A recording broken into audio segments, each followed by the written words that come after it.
I knew that there were no gay and lesbian organizations whatsoever, that we weren't communicating or demanding of our rights with any of the locally elected officials.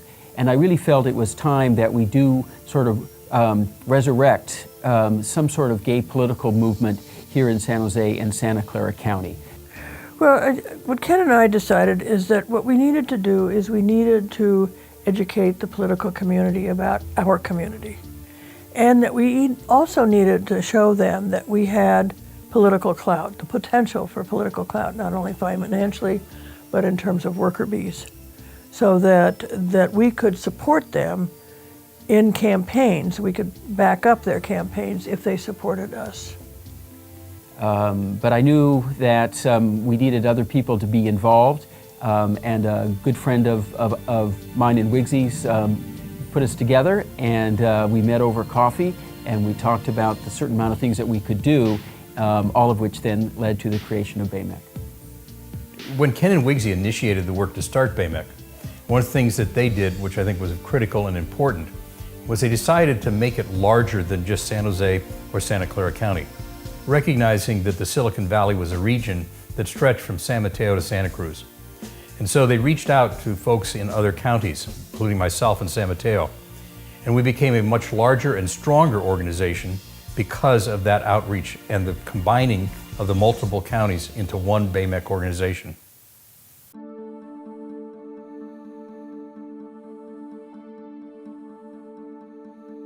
Well, in 1984, it just happened to be the year that I was one of the first 3 openly gay mayors in the history of the United States as mayor of Santa Cruz. And so it was an exciting time, and there was so much to do, and there were only 15 of us that were out elected officials in the whole country, so our work was cut out for us. We were not a positive factor in Santa Clara County. We were being vilified.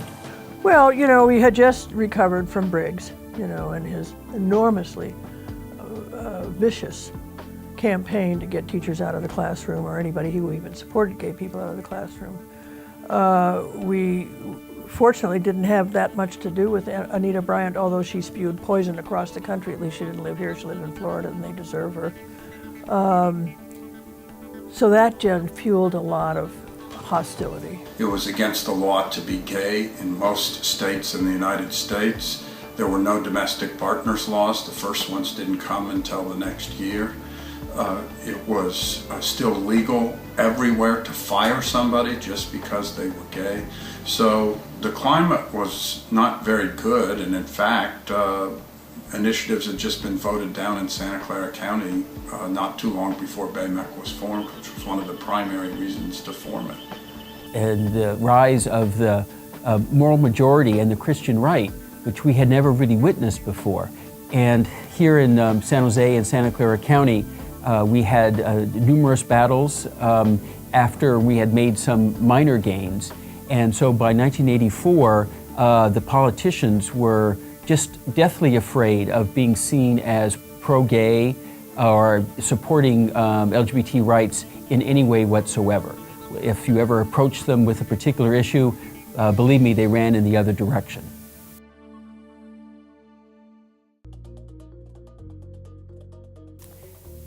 It was just a very peculiar situation where here we were a political action committee which raises money to give to supportive candidates and to send them questionnaires to have them fill out for you to decide whether you were going to endorse them or not. And that's just what PACs do. And BAYMEC is a PAC. And I remember it so well that in early October of 1984, as we were gearing up for the November elections, sending out questionnaires and having virtually nobody send them back. I think the first BAYMEC dinner was one of those things that it was all exciting to be together, but for a lot of people it was still a very courageous thing to do. Well, it was actually pretty funny. No politician wanted to come near us.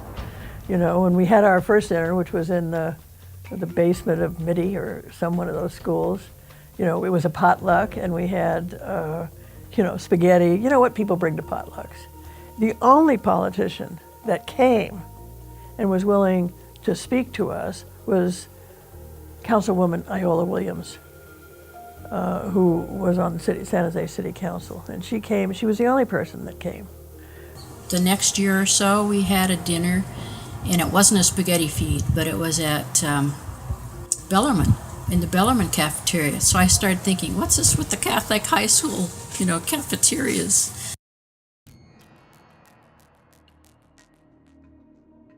I think there were two major dynamics going on here in the Silicon Valley. One was that there was still a lot of folks closeted, living here but not yet out. And then secondly, we were also beginning to see the impact of the AIDS epidemic in this region. I remember walking to the campus one day, and in the kiosk I saw the newspapers, and there was a newspaper from the San Francisco Chronicle that said AIDS, you know, gay cancer found. I mean, it just shocked me. Many people today don't remember or weren't around in 1986 when the Lyndon LaRouche Proposition 64 AIDS quarantine initiative was on the ballot. We had a very active campaign against Prop 64 in Santa Cruz, but people also forget that we were in the dawn of HIV. The first people had died, and there was fear across the country, and the President of the United States went 8 years without mentioning the word, without it passing his lips. So we were fighting this irrational, repressive initiative in a climate where I think the general public was still uneducated and scared.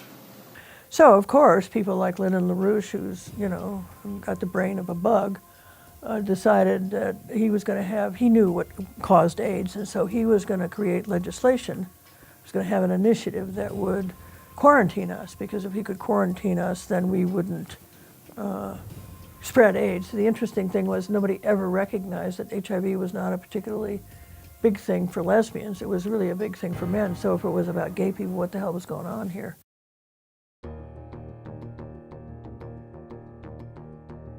Yeah, it all seems so long ago, but just hearing the name Melvin Truss brings back many memories. It was a very dark time when it came to the relationship between the police department and the LGBT community.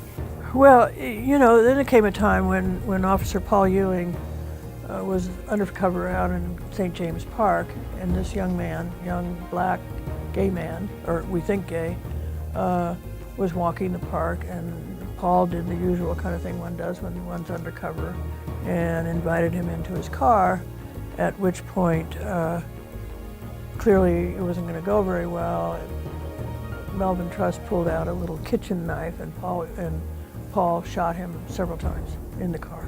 The deputy police chief had said that the reason why he was killed was because of his lifestyle.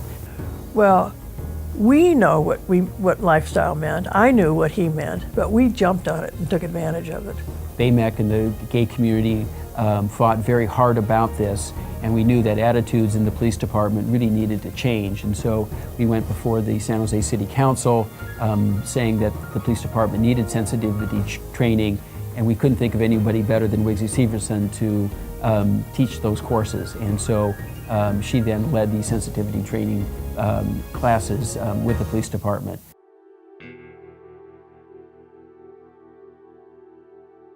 When BAYMEC tried to make endorsements early on, everybody ran in the opposite direction, whereas, you know, really over the last 10 years or so, people really seek our endorsement. You know, I think when we started BAYMEC, most of us believed that the vast majority of our work would be to help elect allies. We thought in 1984 that it would be an awfully long time before the first openly gay or lesbian person would get elected here in the Valley. But times changed, and we were eventually able to elect people and put them at the table.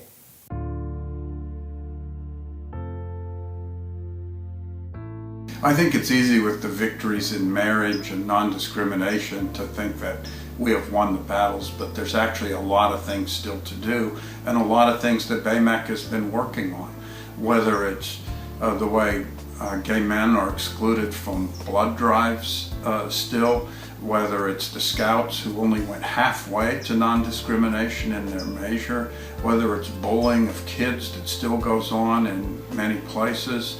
There are lots of places where discrimination still exists. When I think about what goes on for senior citizens in places where they're cared for, elder people are cared for, some of the stuff that they do to gays in those places is horrible. They just ignore them, and kids in school are still struggling. Religious organizations are still preaching.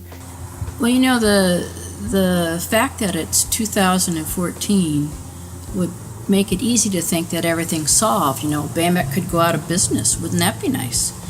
But the reality is we still don't have federal employment protection. We too often get derailed because of religious exemptions in a country that's supposed to have separation of church and state. We don't have equal opportunity countrywide. There are still too many state laws that differ, or even local laws that preclude employment or benefits or whatever.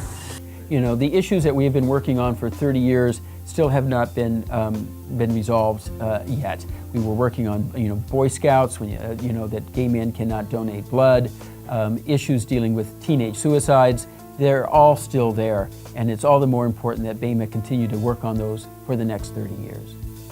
As we celebrate BAYMEC's 30th anniversary, I think it's important for us to look back at the history, the work that was done by so many to get us to this point.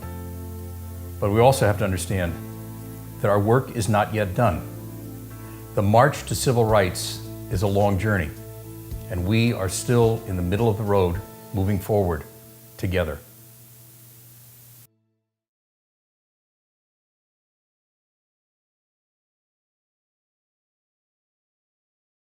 What's it about? Well, it's all about the tattoos, isn't it? Of course. There you go. Awesome! That is so cool. Well, it's not just about the tattoos. We also help the community. The BAYMEC organization has been a great resource for our community for the last 30 years. And now the foundation hopes to be that new resource for the nonprofits that support our community. We're going to provide them with the resources to help them help themselves through fundraising, mentoring, and leadership programs. Excellent. Awesome. And free tattoos. And free tattoos. Yay!